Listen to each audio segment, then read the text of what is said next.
एक घटक पक्ष आहात, तुमचा कशा प्रकारे पाठिंबा या उमेदवारीला असणार आहे? उपराष्ट्रपती पदाच्या उमेदवारीबाबत आदरणीय प्रधानमंत्री नरेंद्र मोदीजींनी महाराष्ट्राचे राज्यपाल CP राधाकृष्णनजी यांची उमेदवारी जाहीर केली। शिवसेना NDA पक्षातला घटक पक्ष आहे आणि त्यामुळे शिवसेनेचा उपराष्ट्रपती पदाचे उमेदवार CP राधाकृष्णनजी यांना पूर्ण पाठिंबा आहे आणि पूर्ण त्यांना समर्थन आहे। त्यांना ॲडव्हान्समध्ये त्यांचं मी अभिनंदन करतो, त्यांना खूप खूप शुभेच्छा देतो। आणि या बाबतीमध्ये उमेदवारीच्या बाबतीमध्ये स्वतः गृहमंत्री अमित शाह साहेबांनी मला फोन करून या बाबतीमध्ये स्वतः चर्चाही केली आणि त्यामुळे या ठिकाणी मी CP राधाकृष्णनजी यांचं पुन्हा एकदा अभिनंदन करतो। सर, CP राधाकृष्णन यांना प्रचंड प्रशासकीय कामांचा त्याचप्रमाणे संसदीय कार्याचा देखील अनुभव आहे आणि याचा कशा प्रकारे फायदा त्यांच्या पुढील खरं म्हणजे त्यांच्या उपराष्ट्रपती पदाच्या कारकिर्दीला शुभेच्छा देत असताना त्यांना जो काही संसदीय कामकाजाचा अनुभव आहे, खरं म्हणजे त्यांनी अनेक वर्ष लोकप्रतिनिधी म्हणून संसदेमध्ये देखील काम केलेलं आहे आणि त्यांनी अनेक पदं भूषवलेली आहेत। त्यामुळे त्यांच्या पूर्णपणे या कामाचा किंबहुना महाराष्ट्रामध्ये राज्यपाल म्हणून त्यांनी अतिशय चांगलं काम केलं आणि अतिशय या ठिकाणी विजन असलेला नेता म्हणून त्यांचं एक नावलौकिक आहे आणि त्यांना खऱ्या अर्थाने जी उमेदवारी जाहीर केली, खऱ्या अर्थाने ते उमेदवारीला पात्र म्हणून ठरतील आणि त्यांची कारकीर्द देखील अतिशय उज्ज्वल आणि यशस्वी होईल अशा शुभेच्छा मी देतो। सर, लाडकी बहन योजना ज्याप्रमाणे महाराष्ट्राने तब हे पहले एक हिंदी में जानना चाहेंगे। महाराष्ट्र के राज्यपाल CP राधाकृष्णन को NDA ने अपना एक मिनट रुको जरा उम्मीदवार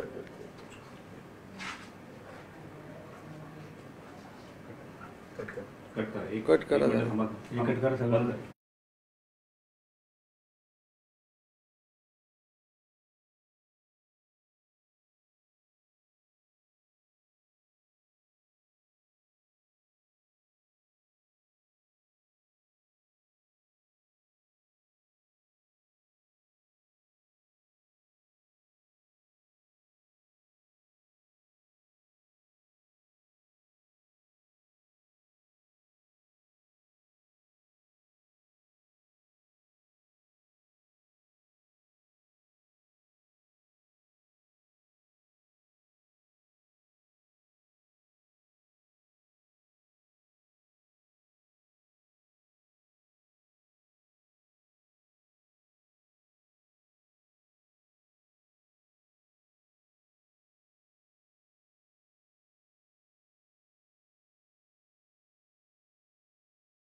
और CP राधाकृष्णन जी को बहुत बहुत शुभकामनाएं देता हूँ।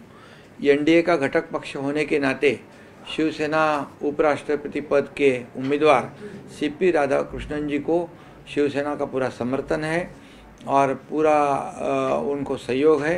मुझे पूरी तरह उम्मीद है कि उनकी जीत बड़ी जीत होगी और निश्चित रूप से उनको लंबे समय का जो संसदीय कार्य का अनुभव है, महाराष्ट्र के राज्यपाल पद का जो अनुभव है, उनके उपराष्ट्रपति पद के कार्यकाल में ये बहुत ही कारगर साबित होगा और देश को उसका फ़ायदा होगा।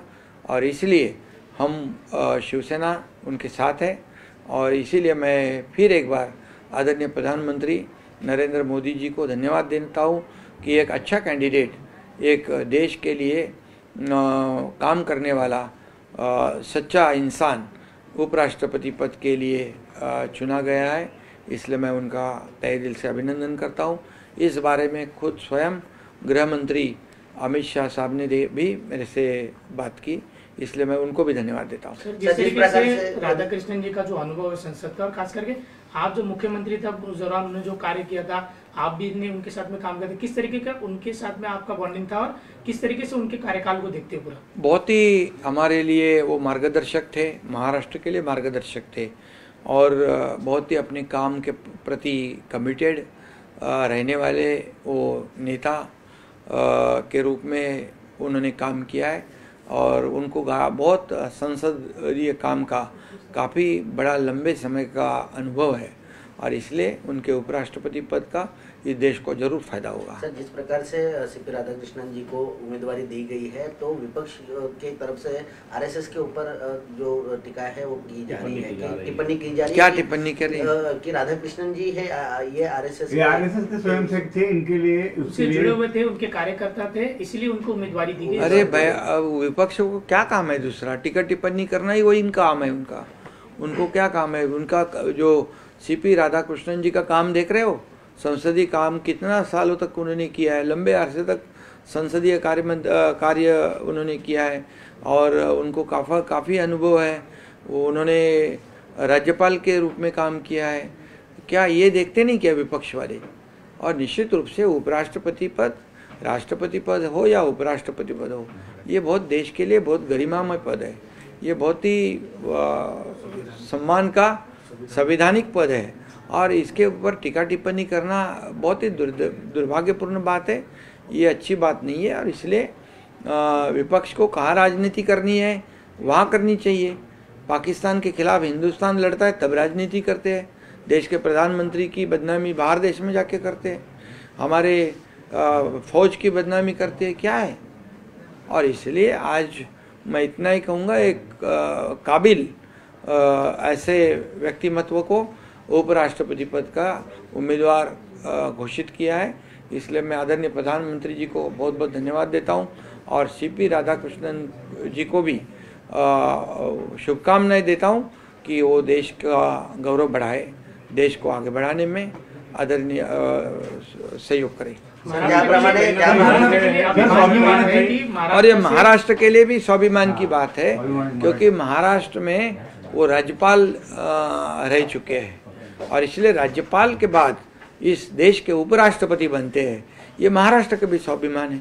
सर, सीपी राधाकृष्णन यांना उपराष्ट्रपती पदाची जी उमेदवारी आहे ती दिली आहे। ते पहिले महाराष्ट्राचे राज्यपाल होते आणि त्याच्यानंतर आता उपराष्ट्रपती पदाची उमेदवारी दिलेली आहे। महाराष्ट्रासाठी हा गौरव असणार। खरं म्हणजे महाराष्ट्रामध्ये ते राज्यपाल म्हणून आले तेव्हापासून जी आमची सरकार आणि त्यांची जी काय बॉन्डिंग होती ती अतिशय चांगली होती आणि ते राज्याला देखील एक मार्गदर्शक म्हणून काम करणारे राज्यपाल म्हणून त्यांचा नावलौकिक होता आणि महाराष्ट्राचे राज्यपाल ते देशाचे थेट उपराष्ट्रपती हे जे काय सन्मान आहे तो त्यांना जो काय गौरव मिळाला आहे यामुळे महाराष्ट्राला देखील याचा अभिमान आहे, आम्हाला सगळ्यांना अभिमान आहे। सर, आरएसएस एक चांगला व्यक्तिमत्वाला एक उपराष्ट्रपती पदाची संधी या ठिकाणी मिळालेली आहे। सर, आरएसएसचे प्रचारक असल्यामुळे त्यांना अशा प्रकारची संधी देण्यात आली असा आरोप विरोधकांच्या वतीने होतो आणि जर असं असेल तर मग काय भूमिका असेल, काय सांगायचं? खरं म्हणजे विरोधी पक्षाला कुठे टीका करायची कुठे करायची नाही हे कळतच नाहीये, प्रत्येक गोष्टीत टीका करतायत।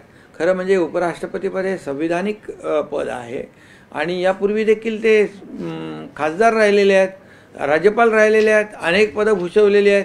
त्यामुळे उपराष्ट्रपती पदासाठी त्यांना या सर्व पदांचा उपयोग आणि कामाचा अनुभव नक्की मिळेल आणि ते उत्तम उपराष्ट्रपती म्हणून देशाची सेवा करतील याचा अभिमान आम्हाला आहे आणि सगळ्यांनाच असला पाहिजे। आपण ज्यावेळी मुख्यमंत्री होतात त्यावेळी त्यांच्याबरोबर आपण काम केलेलं आहे। महाराष्ट्रासाठी कशा पद्धतीने पुढे वाटचाल ज्यावेळी ते उपराष्ट्रपतीचे कॅन्डिडेट झाले तर कशा पद्धतीने महाराष्ट्राला अभिमान आहे, महाराष्ट्राचे राज्यपाल म्हणून आणि सरकारचं एक जे काही संबंध होते, जे बॉन्डिंग होतं ते अतिशय चांगलं होतं आणि महाराष्ट्राला देखील मार्गदर्शन करणारे अनेक त्यांनी निर्णय घेतले। महाराष्ट्राला एक मार्गदर्शक म्हणून त्यांचा एक उपयोग झाला आणि महाराष्ट्राचे राज्यपाल ते देशाचे उपराष्ट्रपती ही जी काही घोडदौड झालेली आहे याचा अभिमान महाराष्ट्राला आहे, आम्हाला आहे, सगळ्यांना आहे। सर, ज्याप्रमाणे महाराष्ट्र विधानसभा निवडणुकीच्या वेळेस लाडकी बहीण योजनेने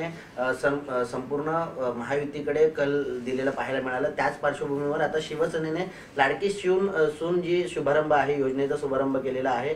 लाडकी सून सुरक्षित अभियान जो आहे तो शिवसेनेच्या माध्यमातून आपल्या हस्ते त्याचा शुभारंभ करण्यात हे काही ज्या काही अत्याचाराच्या गोष्टी आपण पाहतो, घटना पाहतो, आणि खऱ्या अर्थाने शिवसेना ही नेहमी महिलांच्या रक्षणासाठी उभी राहते, आपल्या लाडक्या बहिणींसाठी उभी राहते. तसंच लाडकी सून आणि जे सुरक्षित सून हे अभियान या ठिकाणी शिवसेनेने सुरू केलेलं आहे. लाडक्या सुनेचं रक्षण हेच शिवसेनेचं वचन, ही भूमिका शिवसेनेने घेतलेली आहे. आणि ज्या ज्या ठिकाणी अशा प्रकारची घटना घडतील त्या त्या ठिकाणी आमच्या महिला आघाडीच्या रणरागिणी त्या ठिकाणी मदतीला पोहोचतील.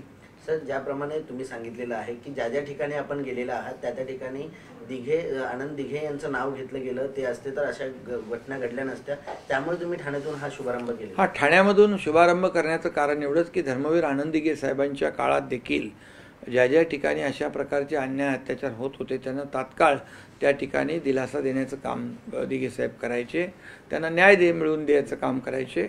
आणि म्हणून मी अनेक ठिकाणी गेलो, पुण्यात देखील गेलो, त्यावेळेस त्या परिवाराने आवर्जून आनंद दिघे साहेबांचं नाव घेतलं. आणि म्हणूनच आज ठाण्याच्या आनंद दिघे साहेबांच्या आनंद आश्रमातून याची सुरुवात होते. एक टीम बसेल आणि त्या ठिकाणी एक हेल्पलाईन नंबर असतील, त्याचबरोबर ईमेल ID डेव्हलप आपण करू, व्हॉट्सअप आपण हे करू, आणि त्यामुळे तिथं त्यांना तक्रारी करता येतील आणि बिलकुल त्याची गुप्तता पाळली जाईल. आणि त्या जिथं अन्याय झाला आहे त्यांना न्याय देण्याचं काम शिवसेनेच्या माध्यमातून होईल. शिवसेनेची महिला आघाडी याच्यासाठी पूर्णपणे उतरणार आहे आणि यामुळे शिवसेना महाराष्ट्रामध्ये घरोघरी देखील पोहोचणार आहे. कशा प्रकारे हे अभियान असेल, काय नंबर त्या महिलांना देणार? नंबर त्यांना आपण मगाशीच पण दिले, नंबर पण मी सांगतो आपल्याला, 8828862288. दुसरा नंबर आहे 8828892288. हे फोन नंबरही आहेत आणि हेल्पलाईन देखील सुरू होईल. ईमेल ID वर देखील आपल्याला तक्रार करता येईल. आणि त्यामुळे ही बिलकुल याच्यामध्ये एक ज्या ज्या ठिकाणी अशा प्रकारच्या घटना घडतील तिथं त्यांना न्याय देण्याचं काम या ठिकाणी शिवसेना करेल. सर, विशेष शिंदेने देखील एक गोड प्रश्न विचारला, लाडक्या सासूंचा काय? लाडक्या म्हणजे ज्या सासू आपल्या सुनांना चांगलं सांभाळतात त्यांचाही एक सन्मानाचा कार्यक्रम घेतला जाईल, जेणेकरून इतर लोकांनाही तो आदर्श ठरेल. सर, लाडली बहू के लिए भी आपने अब योजना, जैसे कि लाडकी बहन थी, लाडकी शेतकरी थी, लाडके बेटे थे, और उसके बाद लाडली बहू का भी आपने योजना लाया है. किस तरीके से इसकी शुरुआत थाने से दिघे साहब किस तरीके से कहा करते थे थाने में महिलाओं की सुरक्षा को लेकर सबसे पहले शिवसेना आगे रहती, आज आप ही के माध्यम से उसकी शुरुआत की गई है. महिलाओं की सुरक्षा के लिए शिवसेना हमेशा आगे रही है. हिंदू हृदय सम्राट बाला साहेब ठाकरे जी भी कहते थे, आनंद दिघे साहब भी कहते थे कि महिला सुरक्षित तो परिवार सुरक्षित, और इसीलिए ये अभियान थाने में से शुरू हो रहा है. और इसकी शुरुआत, इस अभियान की शुरुआत हुई है. नंबर भी 2 जो है वो यहाँ पर दिए हैं, और व्हाट्सएप भी होगा, ईमेल भी होगा और हेल्पलाइन भी होगी. ये सब जो सिस्टम है वो पूरी तरह लागू होगी. और इसमें जहाँ जहाँ अन्याय होगा, जहाँ ऐसे प्रकार होंगे, वहाँ पर हमारी महिला आघाड़ी शिवसेना की वहाँ मदद करेगी, शिवसेना मदद करेगी. और कहीं पर भी अन्याय ना हो इसकी पूरी तरह ये करेगी, कोशिश करेगी. सर, महिलाओं को सक्षमीकरण करने का शिवसेना का उद्देश्य था. बाला साहब ठाकरे हो, धर्मवीर आनंद दिघे हो, इस उद्देश्य के बाद ये आप भी जो है इसी योजना ऐसे नए ला रहे, क्या कहेंगे? नहीं, लाडली बहन योजना भी लाई है ना. लाडली बहन योजना जैसे लाई है, ऐसे लाडली बहन सुरक्षित बहन वो भी योजना लाई. अभी लाडली बहू जो अन्याय हो रहे, इसलिए हमें ये करने की आवश्यकता है, समाज की ज़रूरत है, और इसीलिए इसका ये अभियान हमने शुरू किया है. निश्चित रूप से इसे काफ़ी लोगों को राहत मिलेगी सर, और लाडली- समाज में एक अच्छा मैसेज जाएगा। सर लाडली सास के लिए कुछ सरकार करने वाली है? अभी जो सास बहू के साथ अच्छी रहती है उनका भी सम्मान करने का एक कार्यक्रम लेना ऐसी भी मांग हुई है, तो ऐसा करने से समाज में एक अच्छा मैसेज जाएगा और सभी लोग एक दूसरे से सास भी बहू से अच्छी रहेगी, बहू भी सास से अच्छी रहेगी। Okay, thank you sir. Thank you sir.